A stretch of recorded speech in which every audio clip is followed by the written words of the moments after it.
बच्चों, हम पढ़ने जा रहे हैं कृतिका का अध्याय 1 माता का अंचल। इस आत्मकथात्मक अंश में हम वात्सल्य रस से सरोबार ग्रामीण संस्कृति का सजीव चित्रण पढ़ रहे हैं। इसमें माता पिता का अपने बच्चे के प्रति निश्चल प्रेम, संस्कारों और भावी जीवन की पृष्ठभूमि को मजबूत करने वाला दर्शाया गया है।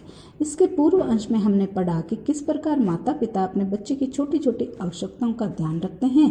बच्चे द्वारा जब खाना नहीं खाया जाता है तो माँ किस तरह बहला फुसला कर उसे पूरा खाना खिला देती है, बच्चे को पता ही नहीं चलता। इसी प्रसंग में हम आगे पढ़ रहे हैं कि बाबूजी से जब बच्चा खाना नहीं खाता है तो माँ थाली हाथ से ले लेती है और उसमें दही और चावल को अच्छे से मिक्स करके अलग अलग कोर बनाकर उन्हें नाम दे देती है। और वो नाम पक्षियों से जुड़े होते हैं, किसी को तोता, मैना, कबूतर, हंस, मोर आदि। और वो बनावटी नाम बनाकर लेखक को समझा देती है कि जल्दी से ये खाना खा लो, नहीं तो तुम्हारे ये पक्षी उड़ जाएंगे।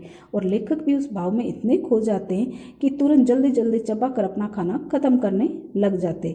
और जब सारे बनावटी चिड़ियों को वो चट कर जाते तो बाबूजी भी वो प्रसंग देखकर बहुत खुश होते और तुरंत अपने गले से लगा कर कहते, मेरा अच्छा बेटा, मेरा राजा बेटा, अब तुम खेलने जा सकते हो।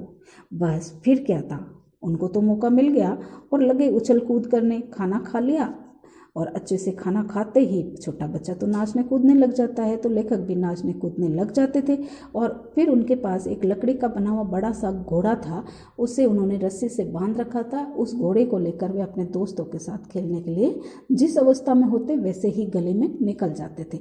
आगे लेखक ने अपने जीवन की एक अनछुई घटना को साझा करते हुए बताया है कि इनकी मैया कभी कभी इन्हें पकड़कर इनके बालों में अच्छे से सरसों का कड़वा तेल का मतलब क्या होता है, सरसों का तेल, अच्छे से तेल लगा देती थी। और फिर चाहे कितने ही रोते रहो, और बाबूजी इनको रोते हुए नहीं देख सकते थे, तो बाबूजी भी बड़बड़ाते रहते थे, लेकिन मैया को कुछ नहीं बोल सकते थे, क्योंकि मैया चुल्लू पर तेल ही बालों में नहीं बोतती यानी अच्छे से दबाना, बल्कि उन्हें उबट कर ही छोड़ती थी। और उबटने से मतलब क्या है कि उस समय छोटे बच्चों के स्वास्थ्य पर भी बहुत अच्छे से ध्यान दिया जाता था। इसलिए उनके बालों को घना और मजबूत बनाने के लिए बचपन से ही खूब अच्छे से सरसों के तेल या घी से मालिश की जाती थी नहाने से पहले। और ये मालिश करने के बाद घी में ही आटा मिलाकर एक उपटन तैयार किया जाता था और छोटे बच्चों को अच्छे से रगड़ कर उस उपटन से मला जाता था, ताकि उनके जो शरीर की रंगत है वो भी निखर जाती थी, बच्चे बहुत सुंदर बन जाते थे, शरीर में एक चमक भी आ जाती थी। फिर उन्हें गुनगुने पानी से नहला दिया जाता था। तो लेखक की माँ उन्हें इस तरह पकड़कर खूब अच्छे से उबटती भी थी और तेल भी बोथ देती थी। बोथने का मतलब है खूब अच्छे से रगड़ कर लगाना। और इस दौरान लेखक रोते रोते बहुत तेजी से भी रोने लग जाते, लेकिन उनकी मैया को कोई फर्क नहीं पड़ता था, क्योंकि फिर उन्हें नहला कर उनके जो लंबे लंबे बाल थे उनकी चोटी गूंथ दी जाती थी। और चोटी गूंथने के बाद उस टाइट चोटी गूंथी जाती थी, और टाइट चोटी गूंथने के बाद उसमें रिबन बांध दिया जाता था। तो पीछे से वो रिबन एक फूल के समान लटकने वाला नहीं बनकर एक हिलने वाला बन जाता था, और वो एक लट्टू के जैसे हिलता हुआ उनको दिखाई देता था। तो छोटे बच्चे के लंबे लंबे टाइट गूंथे हुए बालों में लटकता हुआ रिबन का लट्टू बहुत सुंदर लगता था। और साथ ही इनके ललाट पर काला तिलक मैया लगा देते थे, किसी की नज़र ना लगे, और इनकी नाभि पर भी काला तिलक लगा दिया जाता था। फिर इन्हें कलरफुल कपड़े पहना दिए जाते थे। इस प्रकार ये अच्छे खासे कन्हैया बन जाते थे। और जैसे ही इतना सुंदर रूप इनका तैयार हो जाता तो ये लेखक तो लगातार रोते सिसकते ही रहते थे। और सिसकने का मतलब है छोटे बच्चे बिना फालतू में धीरे धीरे रोते हैं तो उसे सिसकना बोलते हैं। तो बाबूजी जब हमारे लेखक तैयार हो जाते तो बाबूजी ने गोद में उठाते और अपने साथ लेकर बाहर निकल जाते थे। बाहर आते ही इनकी जो मंडली है वो इनका इंतजार करते हुए मिलती। तो अपने संगी साथियों को जैसे ही देखते तो इनका जो रोने का तरीका है, धीरे धीरे सिसकने का तरीका है, वो तरीका भी इनसे दूर हो जाता और ये जाकर अपने झुंड में मिल जाते। और ये सिसकना भूल बाबूजी की गोद से उतर पड़ते और अपने हमजोलियों के दल में जाकर तमाशे करने लग जाते थे। तमाशे भी ऐसे वैसे नहीं होते थे, और वो तमाशे भी ऐसे वैसे नहीं, हकीकत के नाटक जैसे दृश्य वहाँ तैयार होते थे, क्योंकि बच्चे बचपन से ही इनको बड़े बुजुर्गों के आसपास रहते हुए इनके खेल खेलने दिया जाता था। क्योंकि जो छोटा बच्चा जिस प्रकार का खेल खेलेगा उसी प्रकार उनका भावी जीवन तैयार होता है। ये बातें पहले बहुत अच्छे से ध्यान में रखी जाती थी, इसलिए छोटे बच्चों को बड़े बुजुर्ग अपने आसपास ही खेलने का मौका दिया करते थे और उनके इन छोटी छोटी हरकतों पर भी नज़र रखी जाती थी। इसलिए जब लेखक और इनकी मंडली अपने साथियों में घुल मिल जाते थे तो बड़े बुजुर्ग चबूतरे पर, यानी जो बड़े गांव के बीच का एक बड़ा सा पेड़ होता है उसके चारों तरफ एक पक्का चबूतरा बनाया हुआ होता था, तो बड़े बुजुर्ग उस चबूतरे पर बैठकर बातचीत करते रहते और छोटे बच्चे उसके नीचे विभिन्न प्रकार के खेल उनकी देखरेख में खेलते रहते थे। तो यहाँ पर लेखक के पिताजी अपने साथियों के साथ बातचीत में खोए रहते थे और साथ ही साथ बच्चों पर नजर रखते थे, और बच्चे भी वहाँ पर विभिन्न प्रकार के खेल तमाशों में लगे रहते थे और तरह तरह के नाटक करते रहते थे। अब यहाँ पर इनके भावी जीवन की शुरुआत जिस खेल से शुरू हो रही है उसके बारे में लेखक ने लिखा है कि हम तरह तरह के वहाँ पर नाटक करते, और नाटक के लिए हम जो बाबूजी और जहाँ बैठे रहते थे उसी चबूतरे के एक कोना काम में लेते थे और उस कोने को हम नाटक घर बना लेते थे, और बाबूजी की छोटी सी चौकी जिस पर बैठकर वो नहाते थे ना, उसको हम वहाँ से उठाकर ले आते और हमारे चबूतरे के कोने में रख कर उसे रंगमंच बना देते थे, और फिर उसके चारों तरफ घने सरकंडे के खंबे बना लेते। सरकंडा यानी गन्ने के बड़ी बड़ी गन्ने की जो फसल है उसको काट, उसके टहनियों को काट कर ले आते, चार टहनियाँ काट कर ले आते थे और 4 टहनियाँ उस चौकी के चारों तरफ लगा देते, और जो कागज है, कागज बड़ा सा कागज लेते और उस सरकंडे के ऊपर उस कागज को लगा देते, और इस प्रकार वो कागज और सरकंडा और हमारा पाटा मिलकर तीनों किसकी भूमिका निभाते? चंदोवे की। और चंदोवे का मतलब क्या होता है? सामियाना। और सामियाना को आप किस रूप में जानते हैं? टेंट के रूप में। यानी हमारे घर में जब फंक्शन होता है तो हम भी तो टेंट लगाते हैं। टेंट में क्या होता है? 4 खंबे को हम सफ़ेद रंग के या कोई कलरफुल कपड़े से ही तो कवर करते हैं। तो बच्चे भी यहाँ पर उस 4 खंबे किसके बना रहे हैं? गन्ने के, जिसे सरकंडा बोला जा रहा है। उसके 4 खंभों को कागज से कवर करके चंदोवा बनाकर फिर वहाँ पर मिठाई की दुकान लगाई जाती थी, और बाकायदा अच्छे से मिठाई की दुकान वहाँ पर तैयार हो रही है। और देखिए उसमें क्या क्या लगाया जा रहा है कि बड़े बुजुर्ग जो सभी वहाँ पर बैठे हैं वो सब चिलम पीते थे, तो उनसे वो चिलम ले ली जाती थी और उनको वहाँ पर खड़ी कर दी जाती थी। तो चिलम का जो आगे का भाग जो गोल गोल कटोरी जैसा होता है उसको ऊपर रखा जाता था और पीछे का भाग नीचे रख दिया जाता था। अब उस गोल भाग को पत्तों से कवर करके उसे ठेले का रूप दिया जाता था और उस पर विभिन्न प्रकार की मिठाइयाँ सजाई जाती थी। तो उसमें वो मिठाइयाँ किस रूप में तैयार होते हैं? तो वो मिट्टी के बड़े बड़े जो ढेले होते हैं ना, उनको गोल गोल ढेलों को इकट्ठा करके उस चिलम के कोना कोनों पर सजाकर उससे लड्डू बना दिया जाता था। और जो छोटी छोटी वनस्पतियां पास पास में लगी हुई होती है ना, तो उनसे पूरी कचौरियां बना ली जाती थी और गीली मिट्टी को इकट्ठा करके उसे कचौरी, उसे जलेबी का आकार दिया जाता था। और फूटे हुए जो घड़े होते हैं ना, उनके टुकड़ों को इकट्ठा करके उन्हें खेल बताशे के रूप में भी सजा कर रख दिया जाता था। इस प्रकार उन्होंने बच्चों की हमारी मिठाई की दुकान तैयार हो जाती थी। और जो मिट्टी के घड़े होते हैं ना, उनके जो टूटे ठीकरे होते हैं ना, उनके टूटे वूटे जो होते हैं ना टुकड़े, उनको ठीकरे कहते हैं। उनको सबको इकट्ठे कर लेते थे और उनसे वो पैसे बना लेते थे। फिर यही लोग दुकानदार बन जाते थे और यही लोग खरीदार बन जाते थे।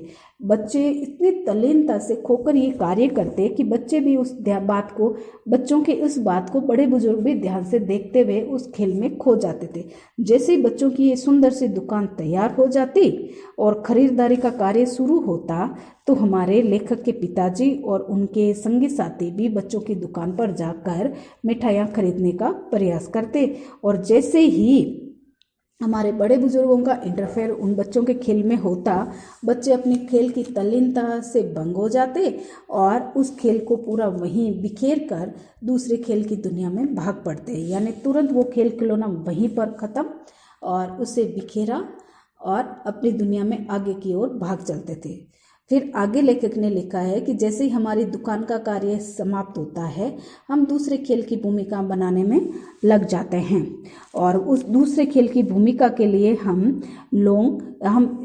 लोग अलग तरह की बातचीत करते हैं, सोचते हैं और अंत में घरौंदे बनाने का कार्य हम शुरू करते हैं। यानी पहले बच्चे मिठाई की दुकान में मिठाइयाँ बेचने का प्रयास करते हुए इसमें एक भावी जीवन की भूमिका भी बच्चों की तैयार हो रही है, क्योंकि वहाँ पर वो दुकान क्रेता और विक्रेता के रूप में कार्य करते हैं। तो कौन किस रूप में मिठाई खरीदेगा, उसको कितने भाव से बेचनी है, वो खरीदना, वो बेचना, वो मोल भाव करना, उसमें भी एक तरीका होता है। उस तरीके को बच्चे के द्वारा भी निर्वाह किया जाता है। उसमें भी वो समझदारी वहाँ पर दिखाई जाती है कि बच्चा किस तरह मोल भाव कर रहा है, कितनी वस्तु दे रहा है, क्या दे रहा है और कितनी कुशार्ग बुद्धि के द्वारा ये कार्य किया जा रहा है, यानी चतुरता से ये कार्य किया जा रहा है। कौन अपनी बोलने की कला में माहिर है, कौन अपनी मिठाई को किस रूप में बेच रहा है, ये सारी चीज़ें वहाँ पर बच्चों में विकसित हो रही थी। तो इस तरह से वो दुकान लगाना भी बच्चों के एक भावी जीवन की शुरुआत थी और भावी जीवन में वो किस तरह अपने आप को आगे तैयार करते हैं उसकी भूमिका वहाँ तैयार हो रही थी। और जैसे ही उनका दुकान का खेल खत्म होता है, वह तुरंत दूसरी भूमिका में लौट पड़ते हैं और वो दुनिया हो जाती है उनकी घर और घरौंदे से जुड़ी हुई, यानी दुकान से एक घर परिवार की भूमिका में बच्चे आ जाते हैं। अब उसमें ये गीली मिट्टी के छोटे छोटे घरौंदे तैयार करते हैं और वो कैसे बनाए जाते हैं, पाँव को अंदर डालकर मिट्टी को थेप कर घरौंदे बनाए जाते हैं। अब इसमें इन्होंने लिखा है कि दुकान को बढ़ाकर हम घरौंदे बनाने में लग जाते थे। धूल की मेड़ दीवार बनती और तिनकों का छप्पर बनता, यानी हम मिट्टी को इकट्ठा करके उसकी चारों तरफ की दीवार तैयार कर लेते और आसपास बिखरे हुए कचरा और तिनके होते उनको इकट्ठा करके लाते और जो हमारा घर बन रहा है उस पर हम छप्पर डाल देते थे। और जो दातुन यानी नीम की टहनियों से दातुन किया जाता था ना पहले, तो वो दातुन के लिए हम जो तोड़ कर लाते हैं नीम की टहनियाँ, उनसे हम हमारे घर के खंबे तैयार कर लेते हैं। और जो हमारी माचिस होती है ना, दिया सलाई की पेटियाँ होती है ना माचिस, उसकी जो खाली डिब्बियाँ होती है उससे हम किवाड़ बना लेते हैं और घर की जो खिड़कियां हैं उसको तैयार कर लेते हैं। और फिर जो टूटे हुए घड़े होते हैं ना, उनके मुंह को निकाल कर उनके चौकी चूल्हे बना लेते हैं, चूल्हा चौकी बना लेते हैं। और जो हमारे मिट्टी के दीपक होते हैं उनसे कढ़ाई का कार्य कर लेते हैं। और फिर ये सारा घर तो इनका सुंदर से तैयार हो जाता है, बर्तन भी तैयार हो जाते हैं। अब उसमें जो सामान डाला जाता है वो भी बहुत अच्छे से तैयार कर रहा है। नहीं, बच्चा अपने भावी जीवन को किस रूप में आकार दे रहा है कि मिठाई की दुकान बेचकर वह भावी जीवन की एक मजबूत पृष्ठभूमि तैयार कर रहा है, जिसमें उसकी बोलचाल, हाव भाव और उसकी चालाकी किस तरह उभर कर आती है वो उसमें विकसित हो रही है। और दूसरा, जब घर परिवेश की दुनिया में वो घरौंदे की दुनिया में प्रवेश करता है तो वहाँ भी उसका एक अलग व्यक्तित्व आकार ले रहा है कि उसको घर को कैसे बनाना है, घर को सुंदर बनाने के लिए वो किन किन चीज़ों का इस्तेमाल कर सकते हैं, उनको किस प्रकार वो आकार दे सकते हैं। तो नए नए तरीके ढूंढते हैं, छोटे दिमाग में भी वो नए नए तरीके ढूंढे जाते हैं और अपने मकान को सुंदर रूप देने का प्रयास किया जाता है। तो खेल का खेल और दिमाग की मजबूती और उसकी परिपक्वता वहाँ पर निखर कर बाहर आने लग जाती है। इसलिए जब उनका सुंदर रूप से और ये पूरे तरीके से हर एक चीज़ की बारीकी को ध्यान में रख काम किया जा रहा है, जैसे छप्पर डालना, दातुन के खंभे तैयार करना, दिया सलाई की खाली पेटियों से किवाड़ और हमारे वो खिड़कियां बनाना, घड़े के टूटे हुए मुंह से चक्की चूल्हे बनाना, दिए से वो कढ़ाई बनाना, ये सारा काम जब इनका तैयार हो जाता है तो इनमें वो सामान कहाँ से डाले जा रहे हैं ये भी उनकी बारीक दिमाग की ही सोच होती है कि पानी को ये घी के रूप में काम लेते हैं। और जो हमारे घर में छितरी हुई बारीक बारीक धूल होती है ना, ये धूल हमारे आटे के रूप में काम में ली जाती है। और जो बालू मिट्टी होती है ना, उससे ये चीनी के रूप में काम में लेते हैं। और फिर वहाँ पर एक जोनार तैयार की जाती है। और जोनार का मतलब होता है एक भोजन या एक दावत बुलाना या कोई फंक्शन तैयार करना। जब ये लोग आटा, घी और चीनी सारा तैयार कर लेते हैं तो उससे तरह तरह का भोजन बनाते हैं। और भोजन जैसे ही तैयार हो जाता है तो पूरी की पूरी पंगत जिनमें ये सारे बच्चे हैं वो एक पंक्ति के रूप में बैठ जाते हैं और अपने आगे वही पत्ते और दोने लेकर खाने के लिए तैयार हो जाते हैं जो इन्होंने बनाया है। तो सबके आगे कुछ ना कुछ उसमें परोसा जाता है खाने के लिए, और जैसे ये पूरी पंक्ति बैठ जाती है, इनको खाना परोस दिया जाता है, तभी इनके जो पास में बैठे हुए बड़े बुजुर्ग हैं वो भी इनके खेल को बहुत गहराई से देख रहे हैं, तो वो भी इनमें सम्मिलित होने के लिए कूद पड़ते हैं और इनकी जो पंगत बैठी हुई है उसमें जीमने के लिए आलती पालती मारकर और जो पलक पत्तल है उसको लेकर खाने के लिए बैठ जाते हैं। तो बच्चों के बीच में जैसे ही बड़े बुजुर्ग आकर बैठते हैं तो ये बच्चों का ध्यान भंग हो जाता है और वापस वही जो पहले इनकी मिठाई की दुकान के साथ हुआ कि जैसे ही बड़ों का इनमें दखलंदाजी होती है, उन्हें वो उनकी तन्मयता खो जाती है, टूट जाती है, तल्लीनता टूट जाती है और ये वापस अपनी दुनिया में खो जाते हैं। यानी उस गरिंदों को इतना सुंदर जो घर बनाया है, पूरी तैयारी करी है, उस सबको तहस नहस कर देते हैं, उसको पूरा बिगाड़ देते हैं और पाँव से बिगाड़ कर हंसते लौटते पोड़ते वहाँ से कब भाग जाते हैं पता ही नहीं चल जाता। और पीछे जो बड़े बुजुर्ग उनकी पंगत में बैठे हुए हैं वो पुकारते ही रहते हैं कि भोलानाथ भोजन कब तैयार होगा और हम लोगों को कब खाना मिलेगा। यानी भोलानाथ हम लोगों को आप बताते जाओ कि हम लोगों को भोजन कब कराओगे।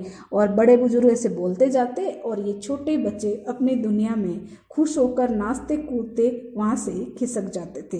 इस प्रकार ये देहाती दुनिया में बड़े होते भावी बच्चों का जीवन एक अलग आकार लेता है बड़े बुजुर्गों की देखरेख में, जहाँ उनके जीवन से जुड़े हुए खेल खिलौने भी हैं लेकिन भावी जीवन की पृष्ठभूमि को तैयार करने के रूप में हैं। इस प्रकार आपको ये चैप्टर दोबारा पढ़ना है, समझना है, इससे जुड़े कोई डाउट्स है तो आप पूछ सकते हैं और नेक्स्ट वीडियो हम बाद में सुनने वाले हैं।